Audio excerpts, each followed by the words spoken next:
పట్టు తేనె తెమ్మంటే చెట్టెక్కి తెస్తానే తెస్తానే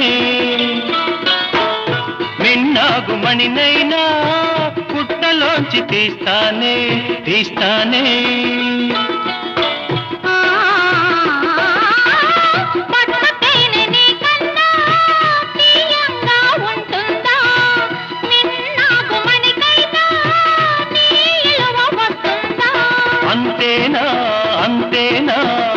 అవును.